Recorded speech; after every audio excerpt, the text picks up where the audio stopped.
Hello and welcome to the Slow the Fuck Down podcast with Glow London and The Drum. I'm Emma Harris, Chief of Glow London and founder of the Slow the Fuck Down movement. In May 22, I had a completely out of the blue cardiac arrest and beat odds of 96-4, surviving unscathed. Since then, I've been committed to sharing the perspective I'm now blessed with, that many of us are wasting the precious time we have on this planet with unsustainable pace and stress.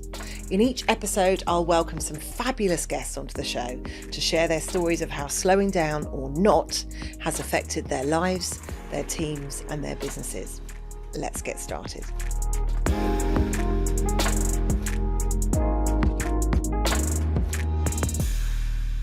Hello and welcome to the Slow the Fuck Down podcast. Joining us today is Amy Kean and Annabelle Black. Amy, in case you don't know, is an absolute force, leading the charge for giving women a voice. Former creative director and founder of the Good Shout community, she calls out the industry's bullshit and backs it up with brilliance. Her incredible Unlikable Women events are helping women break free from the fear of judgment and be loud, be heard, and be seen. Welcome, Amy. And joining Amy is Annabelle Black. Belle is an award-winning client services leader who broke LinkedIn with a post on her personal journey to burnout, which I'm sure we'll hear about today. She was recently named in Campaign's A-List 2026, running excellence in client service, and she's now working with some of the biggest agencies and global brands, helping them deliver great work without burning themselves out, which is just so important. Welcome to the show, Amy and Belle. Thank you. So we always start with the same question. I do think actually week on week, the world's getting even bonkerser, if that's a word. What do you think? Why do you think it's so mad at the moment, Amy? Can I ask you first? Social media, what it does to our daily mindset is ruining all of us. It's polarizing us, it's stressing us out, it's making our need states more, it's making us crave more extreme forms of stimulus and emotion. If you speak to anyone who gave up social media, without exception, they would say, I feel 100 times better. So it feels like everything's getting worse and people are getting worse because they kind of are. But if we took away social media, we would be so much healthier. You're absolutely fucking right. I know you're right, but even thinking about it, because I've never linked it to, for me, it's not just a mental health thing. You're right. What's Trump doing? He's playing it out on social. That's what he does. Yeah. And actually, if he wasn't obsessed with the attention and the ego, if he was just getting reported on news at 10, he wouldn't give a shit so much, would he? Because everything he does is played out in front of not just the world's media, but on our phones. Yeah. He's got that. That is so interesting. I've never had that answer. That's brilliant and depressing. And everyone get off social media now. Well, also another little thing about, because there's the social media is to blame for us seeing politicians as entertainment and us seeing politics as entertainment. We never used to. Now, a shitty MP gives us a good soundbite, we still share it, even if it's, even if the thing he said was abhorrent. Yeah. Politics is about your viral clips, your gotcha journalism. That's all because of social media. Yeah. I mean, it's true. Let me say, I do think there'll be people listening going, this is our job, thanks. But, there are people I know in social media who are good people, like Tamara Littleton and Lynn Frost, people that are, that are on a quest to make social a great space, because there are benefits in terms of our connectivity and, information. But a lot of it is, all the information and the understanding. And I think it's a really good point. I say to my kids, and this is my hope, that in the future, the way social media is now will be a bit like how when we used to smoke. Yeah. I always tell the story. My dad used to write, I love you, when he put me to bed with his cigarette. Like with the tip of the cigarette used to spell I love you. I mean, can you fucking imagine? In my bedroom. And I think in the future, we might not get to see it, but you know what I liken it to? Dog shit. So years ago, I love you. But years ago, and it's also not dissimilar to seatbelts as well. So it's like, and dog shit seatbelts, get it. So years ago, when I was a kid, I don't know if it was the same. There's a slight age difference. There used to be dog shit all over the floor. And you didn't have to pick it up. You didn't have to have poo bags. There were no laws against it. The pavements were covered in dog shit. Yeah. And we were just like, fine. You just step around it. Yeah, you just step around it or you step in it. My shoes were I was constantly Yeah. training in dog poo. Yeah. And we just accepted that was life. Yeah. And then now, obviously, you get fined, there's poo bags, and you think, how on earth did we live like that before? Yeah. I think social media, same with smoking, we're going to look back and be like, my God. That's going to be your quote on LinkedIn. Amy Kean, social media is like dog shit. Belle, have you got any, I mean, you know, you were in the thick of it. And so you're sort of, you know, somebody who has been taken down by what's going on at the moment. Why do you think this is so bad? What's your thoughts on that? I guess to kind of probably build on what Amy's saying. So obviously social media, yes, horrendous. But then on the flip side of things, social media gave me a voice. I was going to say, me too. Yeah, so social media gave me a voice. Yeah. Amy's Powerhouse gave me a voice. And so I guess we are, you know, if we think about how we are, where we are today, we are very privileged as women to be able to use our voice and to be able to share that with the world. That is technology. Yes, social media it's not good for our mental health. But I guess I have to recognise why I'm here. And actually it's because I've been able to use my voice and I've been able to be around strong women that have encouraged me to do so. And why do you think things are so tough in the world at the moment? There's been a lot of talk, obviously, of things like technology and cost of living crisis and war and politics and pandemic. And I think the other added element to it is everybody is wanting more for less. I would say that from an industry perspective, if I was to look back when I first started my career 17 years ago, there would be peaks and troughs. And so you would make the most of those peaks and troughs. And as recent years has kind of gone by, it's constant peaks. And there's a really high expectation. I think certainly as a woman, I've also set my ambition really, really high. And I think what that probably did to me was, I think I probably was asking too much of life. I was asking too much of myself and my body. And so a lot of it is why we're here today is we all want more. And actually, can we try and be happy and grateful for what we do have and reassess what success looks like? Because to me, success for me is really happy family, a healthy family, a great marriage, food on the table, a house, a car. I don't need to get all the extra glamorous stuff. That's been part of it. I had to look at myself and ask myself, am I being greedy? Yeah. Because I'm trying to do too much. I'm trying to have a big job. Yeah. I'm trying to be a mother. I'm trying to be be a great wife. And I'm asking too much of myself. Yeah.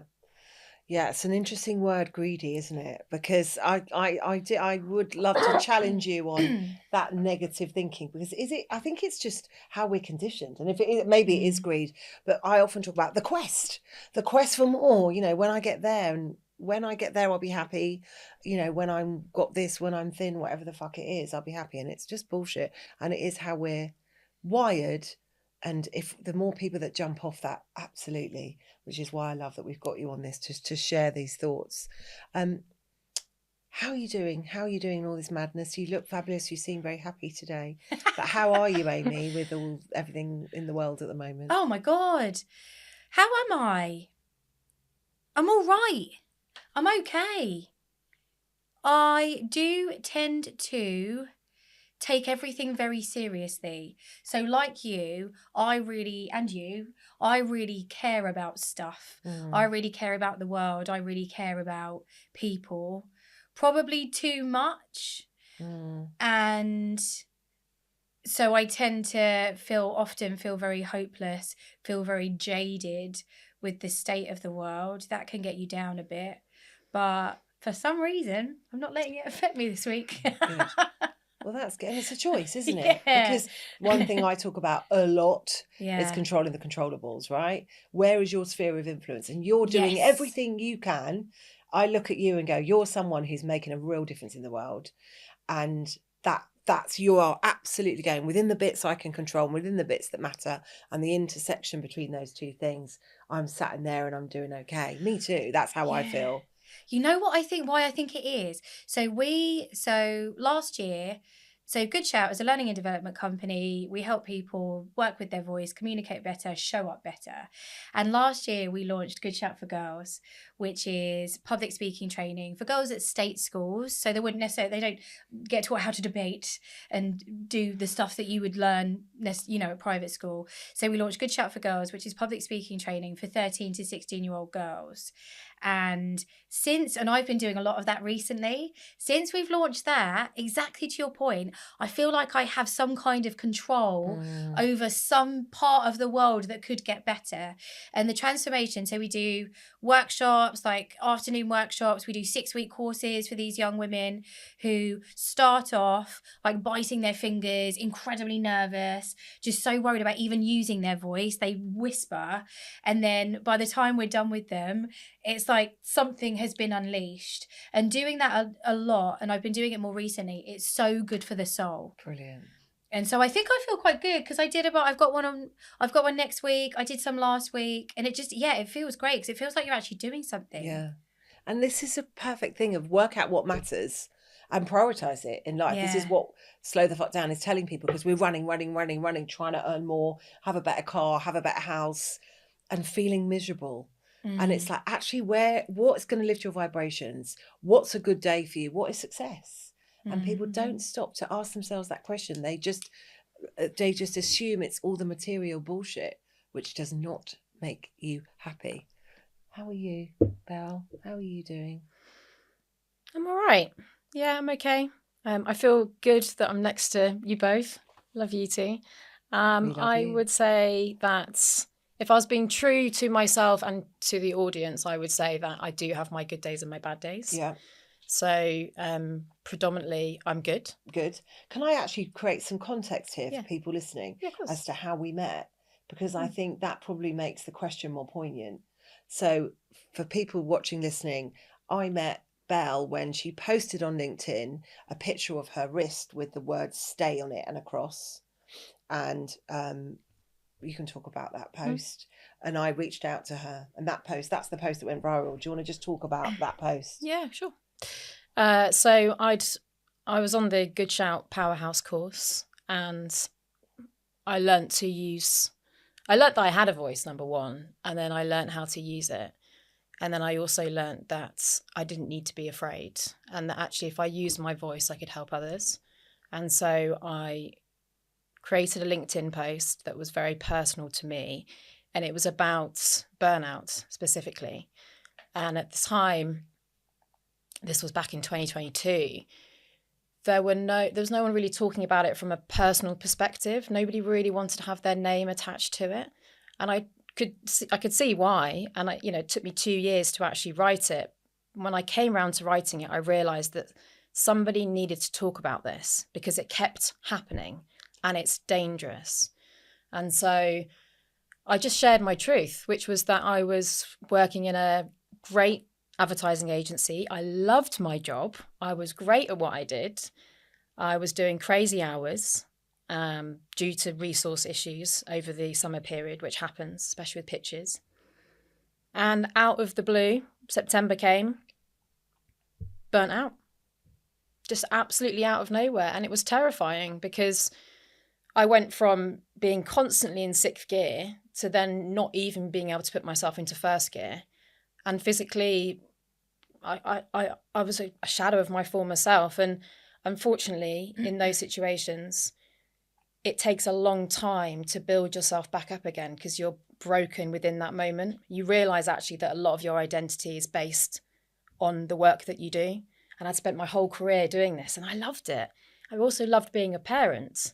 And so the guilt of spending 60-hour weeks over the summer and creating these amazing campaigns was too much. And so I think, when you say go back to the original question in terms of how am I now, I still struggle with depression, anxiety, like many people do, still take medication for it.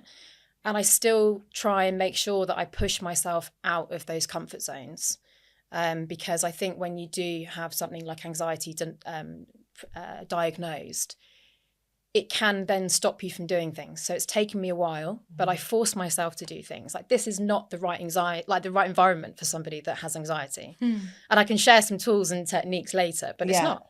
Yeah. But yeah, I'm okay. I'm all right. And I just want to also just contextualize that what that picture of stay was your husband had written it to make sure that you didn't do anything he was scared to leave you while he went to work, and that's how bad things got. Yeah, actually, I think that's really important for me to explain. So I was in such a bad way that I didn't want to be here anymore. So I was having suicidal thoughts. And I could not be left on my own. My husband was very, very worried about me. And so, yes, had written stay in a Sharpie on my hand because he was terrified to go to work and then come home and not find me at home. I was also terrified. And it was actually when I was writing the post, I was doing some research and Frontiers had conducted a study in September 2023. And they had concluded that after interviewing 12,083 participants aged 19 to 65 who were in employment or working for public institutions, they'd concluded that exhaustion is linked with risk of suicidal ideation, regardless of depression status. That is terrifying. That shows how dangerous exhaustion and burnout is. And I had to talk about it. And as much as I did talk about it and was scared, because you see it, I think on the outside, you see it as a weakness. You think no one's going to employ me again. You know, they think that, oh, well, she's burnt out. So if I employ her, she's going to walk through the door and breathe in some air and be out on the floor kind of thing. Do you know what I mean? And it's not the case. And you're almost, you're almost made to believe that you are the problem and that you are a failure. And actually, what it comes down to is that we just were never taught how to say no. And actually, we just need to be a bit kinder to ourselves and accept that it does happen. We move on from it, we learn the tools and techniques, and we can come out of it and do great things afterwards. And hopefully not get there in the first place as well, because, you know, that's why I think your post was so brilliant, because what you were saying is, you were normalizing it. It was so brave of you, and it, you know, that's why it went viral, and it was a really brilliant post, and you've helped lots of people and continue to help lots of people.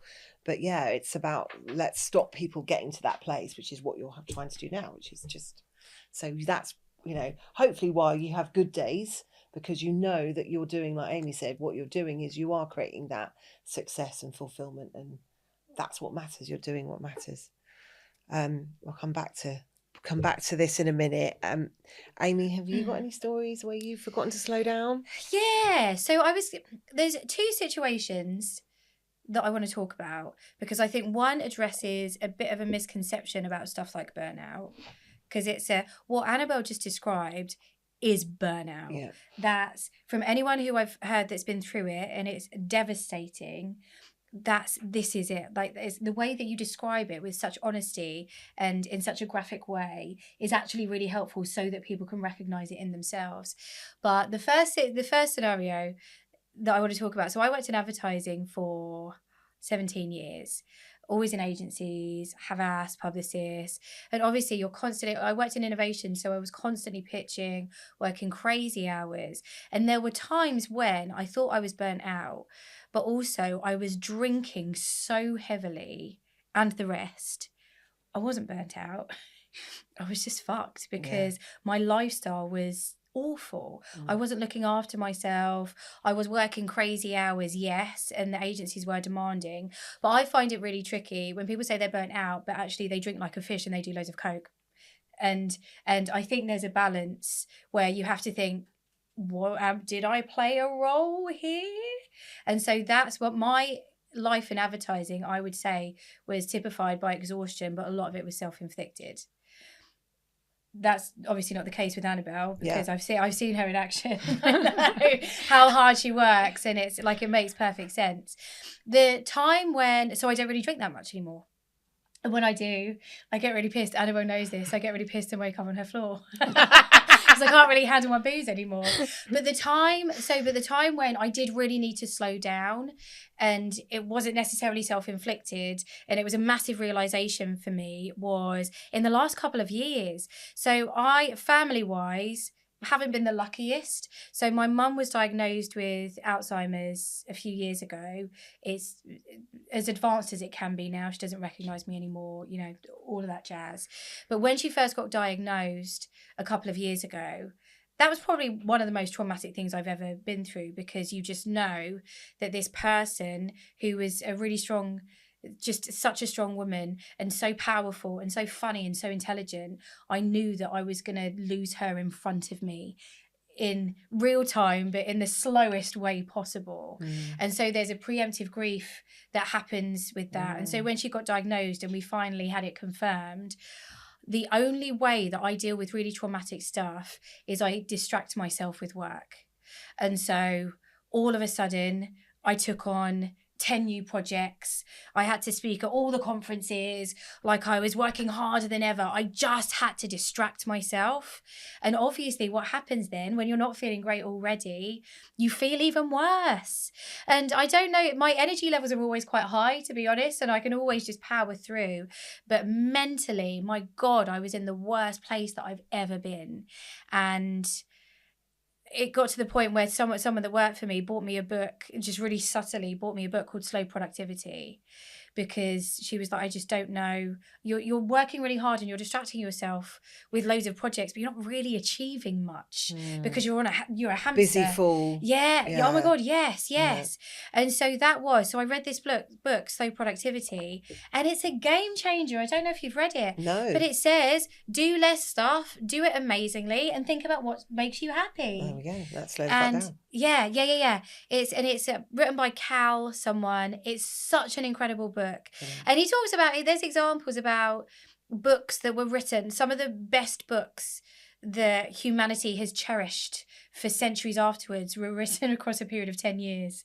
Like, you don't have to do everything now. You don't have to have a deadline of next week. And since then, I have slowed down, but I always have to remind myself, my natural instinct is to always speed up. And so I constantly have to have these moments, these checkpoint moments where I actively slow down again. Happened again. My dad died 6 months ago. All of a sudden, I was like, I can prove that I'm okay. Everyone, I'm fine. I'm fine. Started making videos that I posted on LinkedIn every day. Like, started doing loads of stuff, like just to prove that I was fine and to distract myself. And again, over Christmas, my boyfriend was like, I think you might be doing it again.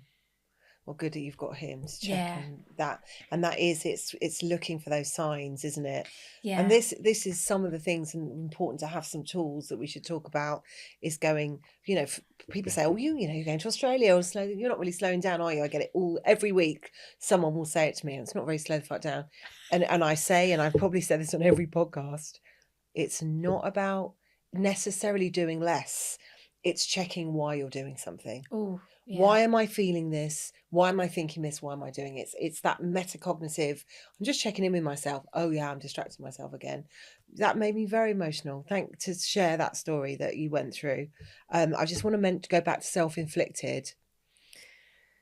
I think that's the conditions that are created in that industry that you were in. So, don't beat yourself up about that. Oh, I did it to myself. Because the reason you're doing all that is because it was kind of expected. Yeah. And the pace of it, and I'm a bit fucked, so I'll have a bit of that to keep me going. And, there's competitiveness. The boys are all doing it. I'll get on it. So, that's self-inflicted. I just want that label. Get rid of that.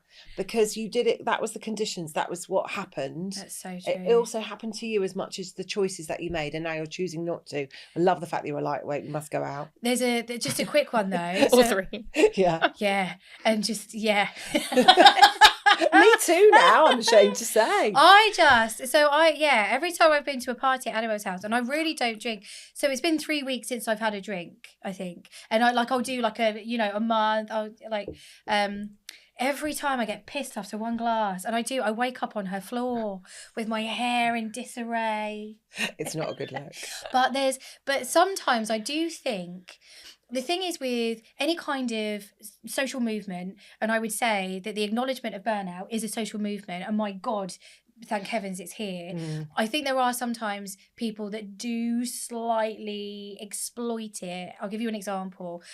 A friend of mine got accused of driving one of her employees into burnout, and I think blame is a tricky thing anyway. Anyway, it turned out this woman who said she had burnout was also a DJ, and she was working 2 or 3 a.m. every night DJing, and then said she was burnt out, and it's like, well, come on. That wasn't me, by the way. No. And you know what? I do think I think it's a really important conversation, because a lot of people go, well, the leadership, that starts at the top. It starts at the top. You have to create the conditions where people feel safe to prioritise their own mental and physical well-being. That is true. And I also think we are all 100% responsible for what goes on. So, I'm probably flipping the narrative here. But, yes, you might be in an environment that's toxic and challenging and difficult. Then your choice is, how do I navigate that? Because often you feel like you don't have a voice, but amazing how many people I've worked with who years ago, when things were crazy, had massive boundaries. Really senior people that would just leave the office at 5:30 and no one would fuck with them. So that it's just about choosing your own boundaries. I also want to say, we are going to come to you in a sec, Belle. My mum, when I was 12, I think that's why I got so emotional. You talked about watching your mum being this sort of alpha female and knowing she was disappearing. That happened to me. So I totally get that. When you were 12? When I was 12, she got a thing called viral encephalitis. She went overnight. She went from alpha, basically me, to having no short-term memory for the rest of her life. So she became a goldfish. So she didn't die, but I lost my mum when I was 12. And it's made me who I am. Yeah. It's probably a whole podcast in itself, but the language you use, I don't think I've ever articulated it in the way that you did. So God, it's so painful. It's agony. Yeah. She knew I was though. And I think that bit when you say, she doesn't know who I am now, that must be absolutely awful. And it's just, it plays such games with you. Yeah. Because at the same time, you want to, so she's in a home now, of course, in an advanced dementia ward. It's this person that's looked after you for so long. And so you want to look after her. But actually these days, I don't know what happened with your mum, but if she's around us, she gets really distressed because she knows that we're familiar, but she doesn't know why. And so we've attempted like taking her to the pub or like trying to do stuff that might improve her mood slightly, but she's in the position now where she doesn't feel safe anywhere or with anyone. And that's, agony to watch. Really awful. God, I'm hugging you after this. Belle, just going back to your post, why do you think it went so viral, and what is it you think the industry needs to do to respond to this situation of burnout risk that's everywhere? I think it went so viral because I was able to say it from my own self. I had my name attached to it, and I also worked at some really, really great agencies. I also loved what I did. I was also good at my job. I'd already won awards, so it was almost basically I was able to say, oh my goodness me, like you can love your job and you can throw everything at it, and all of a sudden you can just burn out. So I would say it went viral because people could relate to it. Those that were afraid to talk about it were able to relate to it and probably reshared. I think it got reshared a significant number of times and reposted. And then I would say that, so to go back to the second part of your question, which is why the industry struggles to kind of, I guess, address the problem. It's a tricky one because arguably I think the industry doesn't really want to accept the role that it plays. Like it's not completely responsible, to Amy's point. Like we are in control of our own decisions and our own choices. And yes, I could have said no more. However, in the industry, it's, in particular advertising, it's, you've got media media deadlines booked in, and that plane will go off. So if you're not making that deadline, there goes your business. So you've got really, really big deadlines to hit. And as I think as part of it as well is that a lot of people in this industry really enjoy what they do. Like no 2 days are the same. And let's be honest, it's quite addictive. You're creating quite cool stuff, and it gets to go out there in the world, and there's a lot of camaraderie, and you get to work with the most amazing people. So I think part of it is maybe they don't want to address it because they love everyone drinking the Kool-Aid. Yeah. People are drinking the Kool-Aid, and I've got some friends still who are working Friday nights on pitches in the office, missing parties, and breaks my heart. So I would say that the industry probably capitalizes in that moment, but on a longer term basis doesn't, because people burn out.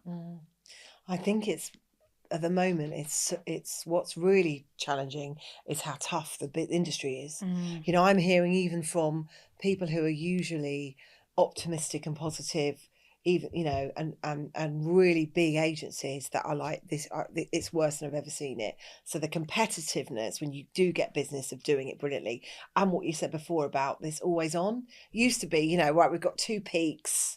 Now it's always on. It's always on. So there's no, we're just going to do that campaign, then we'll have a breath. So I do think it's harder than ever. So yeah, thank God everyone needs to work with her to avoid similar things happening. Everyone listen. Good plug. Amy, your brilliant Unlikable Women events, which I'm sad to say I haven't been to yet, but I must get involved. There'll be more. Because most of my mates have been and they absolutely love it. And your brilliant feminist fairy tale, which I bought my daughter when would you publish that? 5 years ago? Right. I remember I bought it for her straight away. The little girl who gave 0 fucks. And it's all about unlearning people pleasing. I talk a lot about little people in my head. I use the analogy of Inside Out, the film Inside Out.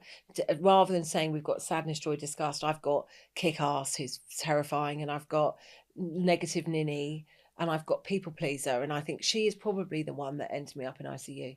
Wow. And I talk about FUPO a lot, which is fear of other people's opinion. Yeah. Tell us about what inspired you to create this brilliant movement, because I feel like what you're doing is trying to shut down all those things, which is so needed. Well, let me just say that what you do with your brain is genius. From a psychological perspective, we have what's known as a dialogical mind, which means it's a myth that you have an inner monologue. You don't have an inner monologue, you have an inner dialogue. And so all of these voices are legitimate. So what you've done is actually so freaking sound. More people should do it. You should write a book about it. I am. What? Any publishers listening, phone me. Yes, it's hard. The book's kind of written. I'm just waiting for a publisher. Watch this space. Anyway. Amazing. Yeah, I have an agent, Curtis Brown. But Same. Yeah. Oh, do you? Right, well, let's talk after. So yes, it's being written. Of course, this stuff is gold. Yeah, brilliant. Yeah. A lot of the work that I've done, I started off by saying, I really care about everyone. Actually, also, a lot of the work that I do is quite selfish, because I just want to exist in a world that feels nice for me and is welcoming for me and all the things that I am. The Little Girl Who Gave 0 Fucks was written when I was working in Singapore. So I worked and lived in Singapore for a few years, and that was stressful. And it was stressful because I was head of strategy for Mindshare, working all over the continent, constantly flying into different countries to fix problems, essentially. We didn't have a massive workforce, and the clients were very demanding, and a lot of our work was APAC-wide. It was just stress. Plus, there were a lot of men that weren't very nice in that environment, and it wasn't burnout in any way, but I wasn't happy. And I felt like I'd lost my voice, because these men that I worked with none of them were Singaporean or from any Asian country. They were all Australian, American, English. They were just so intense and brutal, and I completely lost my confidence and was giving too many fucks. And so I thought, I'll write a book then to fix myself. And that's what I did, because I thought, if I write this book, put it out into the world, I cannot not live by it. So that's what happened. And the book is, it envisages what would happen if we just cared less about stuff that doesn't really matter. And the spoiler alert, nothing happens if we care less. In fact, we're happier. And that was a really nice thing to do, and I can't believe I did it, actually. And then Unlikable Women is for similar selfish reasons, I guess.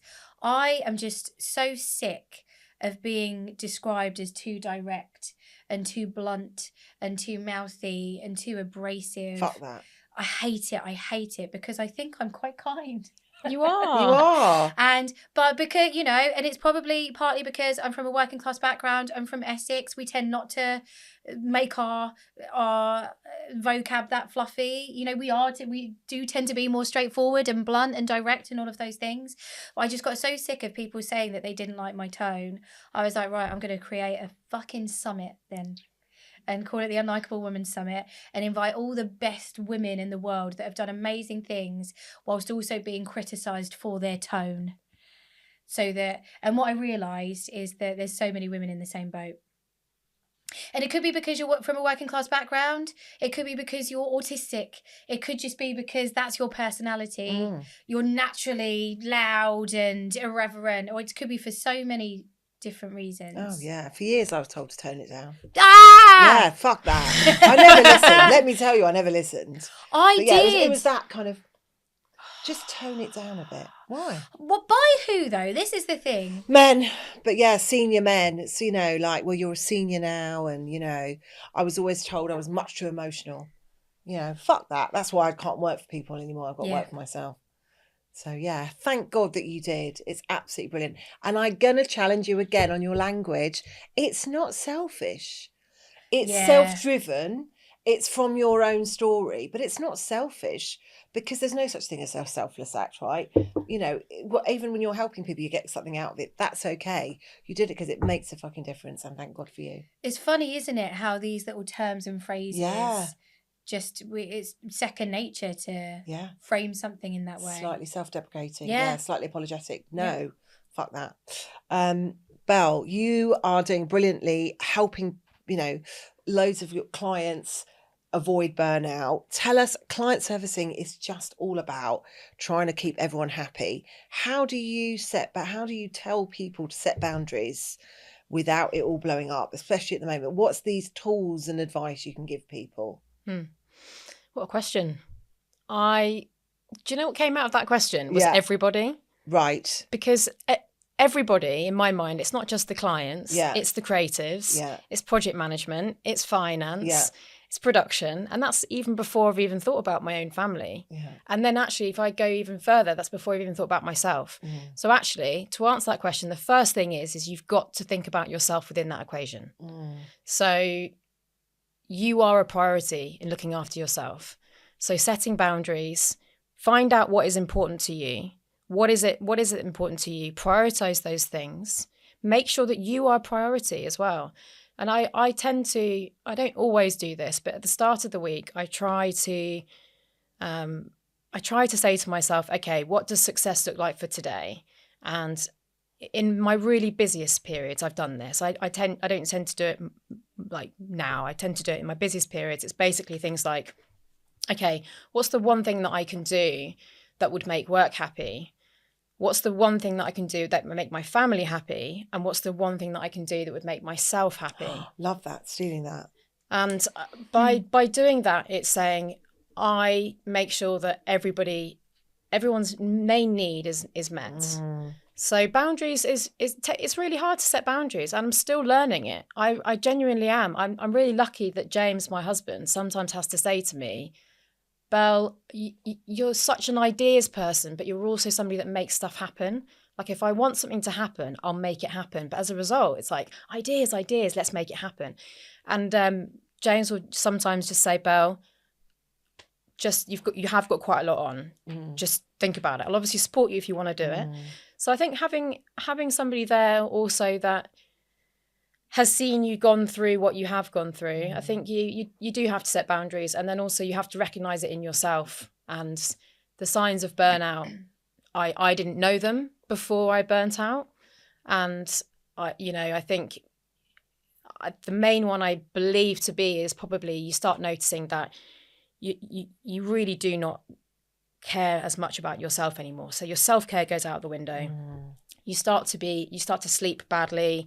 These really nasty negative behaviors start to come back into your life that you probably wouldn't before. And that might be turning to things like alcohol or drugs or things that would numb emotions. And I think it's important that you know what those triggers are to stop burnout from happening. And I think in others, if I was to share this with others who are working with teams, it's your high performers. If you suddenly start to notice that your high performers aren't performing as they are, or they are missing deadlines, or they're not showing up, or they're a bit more negative, or there is cynicism, or there is irritability, or they are saying they're not sleeping very well, they are the signs of burnout. Like you are slowly wearing your body down, and your body is saying, I can't keep doing this. And one way is that you do turn to negative behaviors. And you've got to learn to turn to the positive things and look after yourself, which means taking the time out to do yoga, going for a walk, listening to Slow the Fuck Down podcast, meditating, all of those things. Yeah. I mean, it's such an obvious thing, isn't it? When you step back and think about it, look after yourself, you will perform better. And it's just jumping off that hamster wheel to go, this is not about not working. This is not about, those deadlines will happen if I'm going for a walk or doing some yoga, whatever. I always talk about the 5 Tibetans, which is a 7-minute yoga exercise that moves every muscle in your body. It takes 7 minutes. We all have 7 minutes. And it's just about saying, I'm doing this, not because I'm slacking and I'm not, but actually because I want to be able to keep going. But yeah, I didn't know I was stressed, by the way. I look back and go, fuck me, I'd lost both my parents. I'd brought up 2 stepkids, very challenging. I was running 2 businesses. I was charity, blah, blah, blah. I look back and go, of course I was stressed. But at the time, I had no idea I was stressed. But I was drinking a lot.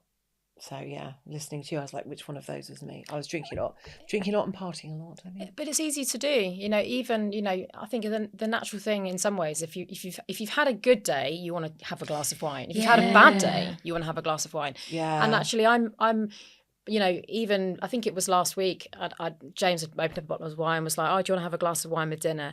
And I had a glass of wine with dinner, and then James poured some more, and I was like, actually, no, I don't actually want to have any more. And I poured it back in the bottle. I was like, no, because it's not gonna do anything. It's not gonna help me. I'm still gonna have all of my problems here tomorrow. So no. Yeah, and actually, it'll make my problems harder. Because I wake up feeling like a piece of shit, not do exercise, not do all the things that are my self-care goes out the window. It's the spiral, isn't it?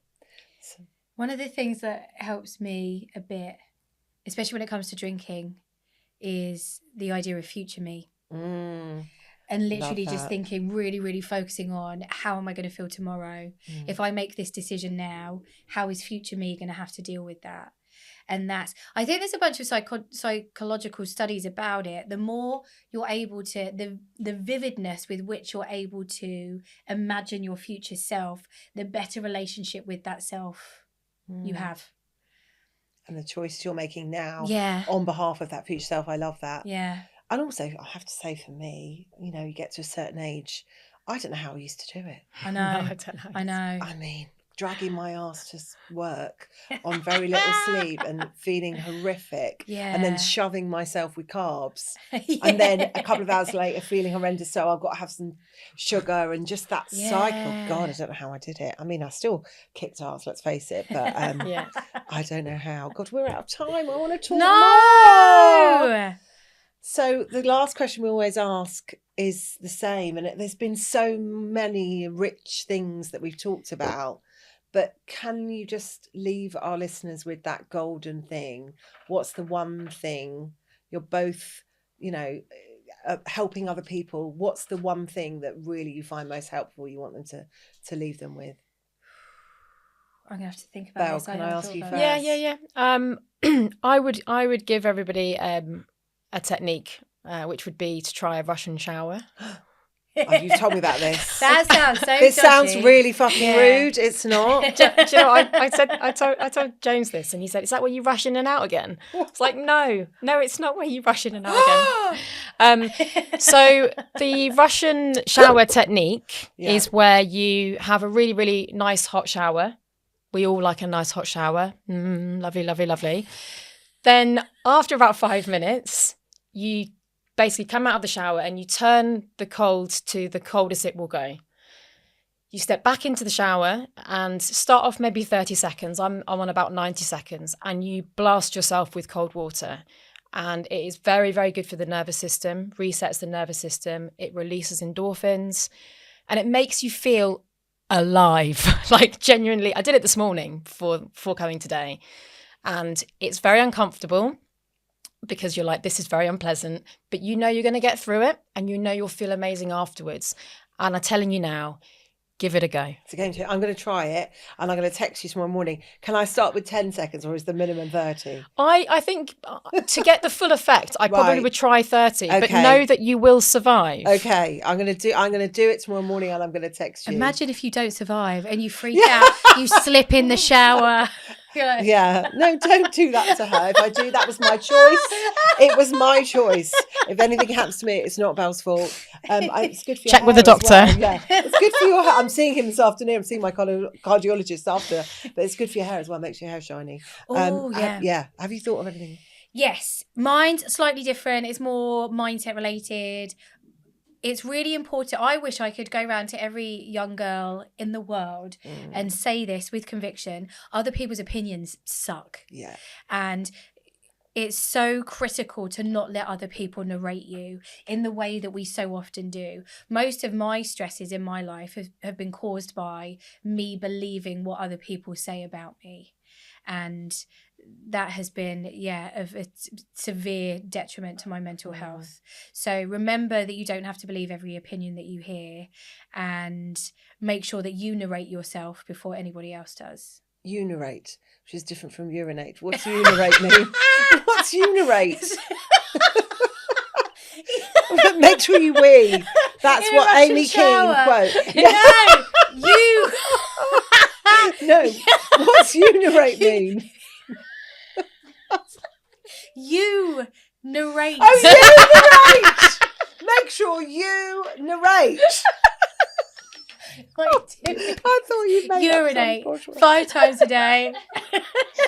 Right, make sure you narrate your thing. Right, your voice screen. Can I just say 2 things? Not only is what anyone thinks of you none of your fucking business. Yes. But also add to your, just building on what you said, check often we are imagining what someone else is thinking. Mm-hmm. And it's called the looking glass self. I'm not what I think I am. I'm not what you think I am. I am what I think you think I am. Mm-hmm. So when we talk about the unconscious mind not knowing the difference between a reality and imagination, we're imagining the imagined thoughts of someone else and then having a feeling and then a behaviour around it. And it's absolute waste of energy, FUPO. And yes, that's a really great one to end on, is just, other people's opinion, none of your business, and make sure that you urinate 5 times a day. Brilliant. Oh my God. I could talk to you guys for ages. That was absolutely amazing. But for now, Amy and Belle, thank you so much. You were amazing. And for those of you listening, thank you for tuning in. And you've been listening to Slow the Fuck Down. Thank you for listening to the Slow the Fuck Down podcast with Glow London and The Drum. If you found this episode interesting and insightful, please help us spread the word by giving us a follow or sharing it with your friends. And if you feel inclined to give us a quick review, that would be awesome. Let's all do what we can to help the world slow the fuck down.